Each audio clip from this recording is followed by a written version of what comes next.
Hello everyone, this is my Education 301 final and my name is Allie Lathram.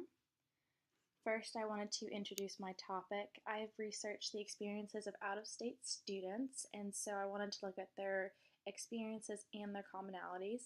I wanted to see how being an out-of-state student affected the college experience, and UNC students were specifically targeted due to the easy access of the individuals. Positionality refers to the stance of the researcher in relation to the social and political context of the study. Examples of these are age, race, gender, etc. I think that it's important to disclose my positionality as it relates to my research topic. I'm a white female. I'm 21 years old. I'm from New Hampshire. I transferred to UNC from Wake Technical Community College. I'm a UNC college student, and I'm one of 5 kids. I also wanted to go over my methodology. Through qualitative research, I was able to observe and gather non-numerical data around a social phenomenon within a natural setting. An important form of qualitative research that was used was the notion of an autoethnography, which is when the researcher uses their own personal experiences in connection with the research that they are conducting. I interviewed 10 people. The majority were UNC students, but I also interviewed students who were out of state and went to other colleges.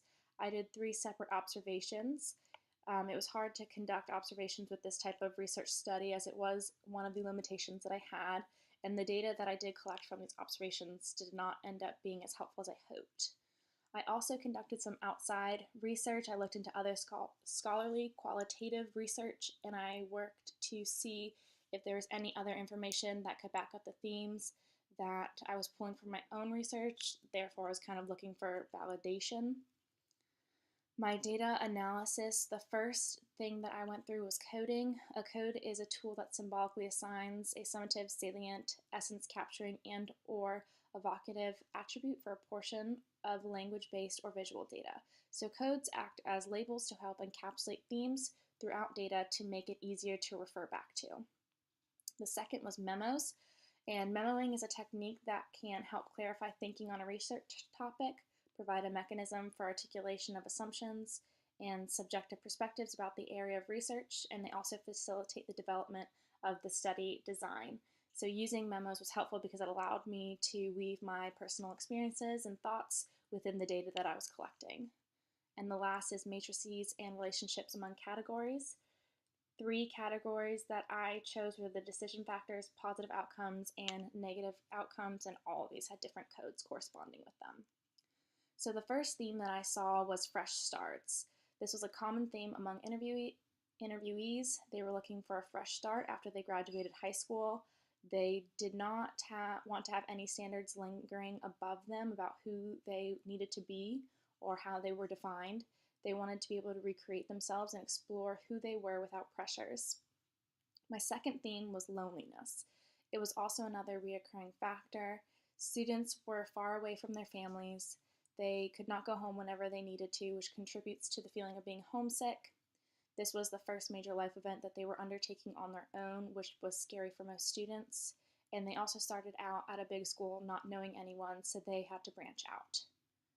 The third theme was the introduction of a new culture, and this idea of being thrown into a new culture was also key in the interviews.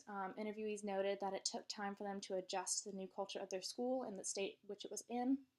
This included that the mannerisms were different, and there's also a different set of social expectations. The last theme was intimidation. It was hard for the interviewees given that they did not know anyone, and so they had to branch out. Especially when you're looking at a state school like UNC, when a lot of people tend to know each other because they're coming from similar schools. It's harder to enter into established friend groups as well, which can be intimidating if people know each other better. And there was this idea of being at such a huge school and being a small fish in a big pond. So what does this information mean? So this research was important because it helped me identify key experiences and emotions that other out-of-state students go through. It also provided me with a type of self-awareness and validation about the experiences that I went through. This research matters because it shows that a lot of out-of-state students are in the same situation coming in from a school, and it helps them know that they're not alone and that there's students that are going through the same thing.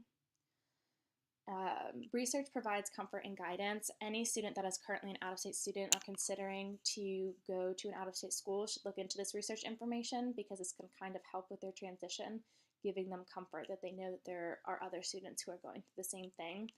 And my biggest recommendation as you're going through this research process is that schools help out-of-state students with their adjustments by establishing groups for out-of-state students so that way they have a place to connect with other people and as a way to find resources if they need any. So if you have any questions, please feel free to reach out to me. I've included my email and I'd be happy to answer them. And that is all, folks.